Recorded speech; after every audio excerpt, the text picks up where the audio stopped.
چھوڑ دیا، لیکن وہ صالح بیٹا جس کے لیے دعا کی تھی کوئی زبان پر شکوہ نہیں آیا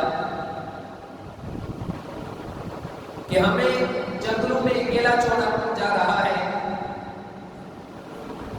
باپ کا وہ پیار، باپ کی وہ محبت میسر نہیں آئی، لیکن زبان پر کوئی شکوہ نہیں۔ باپ پیار سے بیٹوں کو سینے پر لٹاتے ہیں، نہیں لٹایا، کوئی زبان پر شکوہ نہیں، مگر افسوس سے کہنا پڑتا ہے کہ آج دیکھیے کہ آج کے دور میں اگر ایک باپ بیٹے کی کوئی بھی فرمائش پوری نہیں کرتا تو معاذ اللہ وہ پیٹنے تک آ جاتا ہے، مارنے تک آ جاتا ہے بیٹا بدبخت اپنے والد کو، یہاں تک کہ اگر اس کی منشا کے مطابق پیسے خرچہ تک نہیں کیا جاتا تو وہ برا بھلا کہنا شروع کر دیتا ہے۔ لیکن دوسری طرف دیکھیے احترام، ادب، محبت، یہ سب کچھ جو ایک بیٹا چاہتا ہے کہ والدین میسر کریں، کچھ بھی نہیں، پھر بھی زبان پر شکوہ جاری نہیں ہوا۔ اللہ خالق ارض و سما کی مختلف حکمتیں، مختلف آزمائشوں سے حضرت ابراہیم علیہ السلام گزرتے رہے۔ پھر میں نے جو آیت مبارکہ پڑھی، مشہور واقعہ ہے کہ اللہ خالق ارض و سما فرماتا ہے کہ جب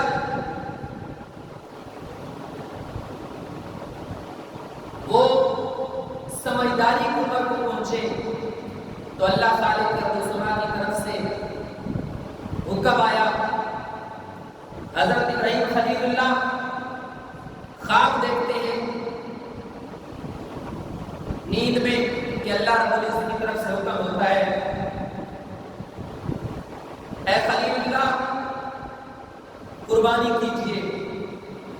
صبح اٹھتے ہیں، 1000 بکریاں اللہ خالق ارض و سما کی منشا کے مطابق ذبح کر دیتے ہیں۔ پھر رات ہوتی ہے، خواب آتا ہے، صبح اٹھتے ہیں 1000 گائے ذبح کر دیتے ہیں، پھر اٹھتے ہیں، رات کو سوتے ہیں، خواب دیکھتے ہیں، یہی خواب کہ قربانی کیجئے، پھر 1000 اونٹ ذبح کر دیتے ہیں۔ جب چوتھی رات آئی تو پھر وہی خواب، حضرت ابراہیم علیہ السلام عرض کرتے ہیں یا رب العالمین کیا قربان کروں؟ تو اللہ خالق ارض و سما کو فرماتا ہے اپنی عزیز اور پیاری چیز قربان کیجیے۔ پھر حضرت ابراہیم علیہ السلام عرض کرتے ہیں یا رب العالمین مجھے سب سے عزیز تو اپنا بیٹا ہے، تو اللہ خالق ارض و سما کی طرف سے آواز آتی ہے، ندا آتی ہے، تو اسے قربان کیجیے۔ المختصر،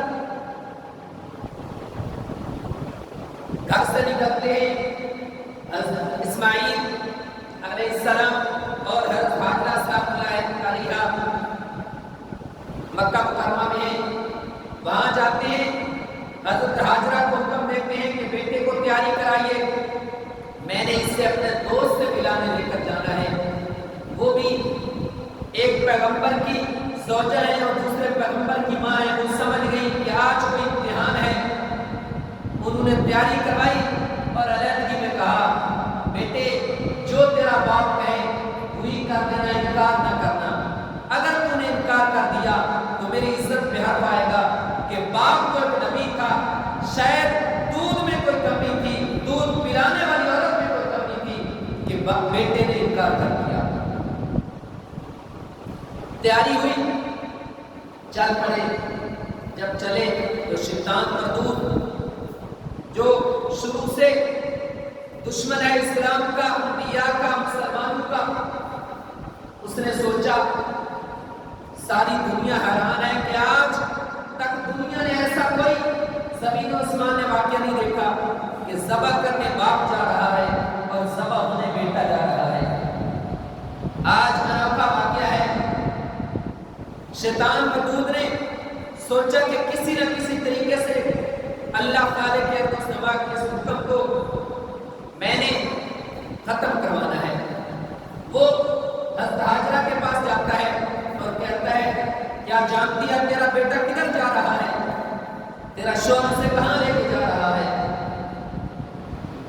تو حضرت حاجرہ فرماتی ہیں وہ اسے اپنے دوست کے پاس لے کر جا رہے ہیں، تو شیطان کا دوست کہتا ہے ایسا ہرگز نہیں، وہ اسے ذبح کرنے لے کر جا رہے ہیں۔ تو حضرت حاجرہ کہتی ہیں کہ ایسا نہیں ہو سکتا کہ ایک باپ اپنے بیٹے کو کیسے ذبح کر سکتا ہے؟ تو وہ شیطان کا دوست کہتا ہے کہ اللہ رب العزت کا حکم ہے۔ تو حضرت حاجرہ فرماتی ہیں اگر اللہ رب العزت کا حکم ہے تو ایک کیا ہزاروں اسماعیل کی اس جیسے ہوں تمہیں قربان کرنا۔ پھر شیطان نے دیکھا کہ ادھر سے تو ناامید ہو گیا ہوں، حضرت ابراہیم علیہ السلام کے پاس پہنچا وہ بدبخت اور کہنے لگا کہ اے ابراہیم کدھر لے کے جا رہے ہو؟ آپ کو کوئی شیطانی خواب آیا تھا کیا؟ اس کے مطابق آپ اپنے بیٹے کو ذبح کرنے چل پڑے؟ حضرت ابراہیم علیہ السلام نے فرمایا میں اللہ کا نبی ہوں اور اللہ کے نبیوں کے جو خواب ہوتے ہیں وہ وہی ہوا کرتے ہیں، یہ شیطانی خواب نہیں ہو سکتا، یہ اللہ رب العزت کا حکم ہے، میں اس کی فرمانبرداری کروں گا۔ لیکن وہ بدبخت جب ادھر سے بھی ناامید اور مایوس ہو گیا تو اب وہ حضرت اسماعیل علیہ السلام کے پاس جاتا ہے اور کہتا ہے اے اسماعیل تجھے پتہ ہے تیرا باپ کدھر لے کے تجھے جا رہا ہے؟ حضرت اسماعیل علیہ السلام نے فرمایا اپنے ایک دوست کے پاس لے کے جا رہا ہے۔ تو وہ بدبخت کہتا ہے تجھے بھول ہے، یہ تیرا باپ تجھے ذبح کرنا چاہتا ہے۔ تو حضرت اسماعیل علیہ السلام بھی یہی فرماتے ہیں کہ ایک باپ اپنے بیٹے کو کیسے ذبح کر سکتا ہے؟ آپ غلط کہہ رہے ہیں۔ لیکن پھر وہ باپ کہتا ہے کہ تیرا باپ کہتا ہے کہ مجھے اللہ کا حکم ہے، تو حضرت اسماعیل علیہ السلام کے وہی الفاظ ہیں کہ ایک جان کیا اگر اللہ رب العزت کا حکم ہے تو اللہ اگر مجھے ہزاریں جان نہ دے تو میں ہزار قربان کر سکتا ہوں، کہ یہ تو ایک جان ہے، اگر اللہ رب العزت کا حکم ہے تو میں ہزار جان دینے کے لیے قربان ہوں۔ پھر وہ پہنچتے ہیں اپنے مقام پر جہاں ایک انوکھا واقعہ ہونے جا رہا ہے۔ دنیا نے بڑے بڑے جانور ذبح ہوتے ہوئے دیکھے، ہزاروں ذبح کیے گئے، لاکھوں جانور، لیکن آج ایسی قربانی کی جا رہی ہے جو دنیا میں آج تک زمین و آسمان میں کسی نے نہ دیکھی ہے نہ دیکھے گا۔ ایک باپ اپنے بیٹے کو ذبح کرنے جا رہا ہے۔ حضرت ابراہیم علیہ السلام اسماعیل سے مخاطب ہو کے کہتے ہیں کیا تیری کوئی خواہش ہے، کوئی بات کرنا چاہتا ہے؟ حضرت اسماعیل علیہ السلام عرض کرتے ہیں اے بجان کوئی باقی خواہش نہیں، ہاں یہ چاہتا ہوں کہ میں نے یہ جو سفید قمیص پہنی ہوئی ہے یہ اتار دیجئے، مجھے اس کا کفن دے دیجئے گا، اور اگر اس کا کفن نہ دینا تو یہ میری قمیص میری ماں کو دے دینا، جب وہ دیکھے گی اس کے دل کو سکون آئے گا۔ کیوں کہ رب کا حکم تھا۔ قرآن مجید کیا حکم کا جس کو میں نے خطبہ میں پڑھا کہ جب حضرت ابراہیم علیہ السلام نے فرمایا اے بیٹے میں نے اس طرح خواب دیکھا ہے کہ میں تجھے ذبح کر رہا ہوں، اللہ رب العزت کا حکم ہے، حضرت اسماعیل علیہ السلام فرماتے ہیں کہ اگر اللہ رب العزت کا حکم ہے تو آپ کریے، آپ جو چاہتے ہیں کیجئے، اگر اللہ رب العزت نے چاہا تو آپ مجھے صبر کرنے والا بنائیں گے۔ ویسے صبر کرتے ہوئے عرض کرتے ہیں کوئی اور خواہش نہیں، ہاں اس کے بعد عرض کرتے ہیں مجھے مضبوط رسی سے باندھ لینا، آخر جب سانس نکلتا ہے تو تکلیف ہوتی ہے، اور پھر جب آپ مجھے ذبح کر رہے ہوں گے تو کہیں میں تڑپوں اور میری خون کے چھینٹے آپ کو اوپر نہ پڑیں، اس لیے مجھے مضبوط رسی سے باندھ لینا۔ اور پھر عرض کرتے ہیں ابا جان اے اللہ کے خلیل ایک اور کام بھی کرنا، جب مجھے ذبح کرنا تو میرا چہرہ پیچھے کر دینا، کہیں ایسا نہ ہو کہ باپ بیٹے کی جو محبت ہے وہ درمیان میں آڑ بن جائے اور اللہ رب العزت کا وہ جو حکم ہے وہ آپ پورا نہ کر سکیں۔ میرا چہرہ نیچے کر دینا، میری قمیص اتار لینا، مجھے مضبوط رسیوں سے باندھ دینا، اور اس کے بعد چھری تیز کر دینا کہ آخر ایک جان ہے اس کو تکلیف نہ ہو۔ ایسا ہی ہوا، جب ذبح کرنا شروع کیا چھری چلائی نہیں چلتی، اپنے طور پہ بڑی تیز کی لیکن نہیں چلی۔ جب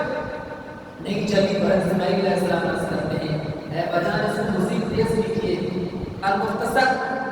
اتنی تیز کر لی, غصہ آیا, اسماعیل علیہ السلام کی گردن پر نہیں چل رہی. جب اسے اس پتھر پر مارا, پتھر کے ذرے ذرے ہو گئے, لیکن اس چھری نے حضرت علیہ السلام کا گلا نہیں کاٹا. حضرت ابراہیم علیہ السلام اس چھری سے مخاطب ہو کر کہتے ہیں یہ معاملہ کیا ہے, معاملہ کیا ہے, ایسا کیوں نہیں ہو رہا؟ تو وہ چھری اللہ رب العزت نے اس کو زبان دی اور وہ عرض کرتی ہے اے ابراہیم, اللہ رب العزت نے تجھے کتنی دفعہ حکم دیا کہ اپنے بیٹے کو ذبح کرو؟ حضرت ابراہیم علیہ السلام نے فرمایا ایک دفعہ. تو وہ چھری عرض کرتی ہے اے اللہ کے خلیل, اللہ نے تجھے ایک دفعہ حکم دیا ہے کہ اپنے بیٹے کو ذبح کرو, مجھے اللہ رب العزت نے 70 دفعہ حکم دیا ہے کہ اس گلے میں نہیں چلے.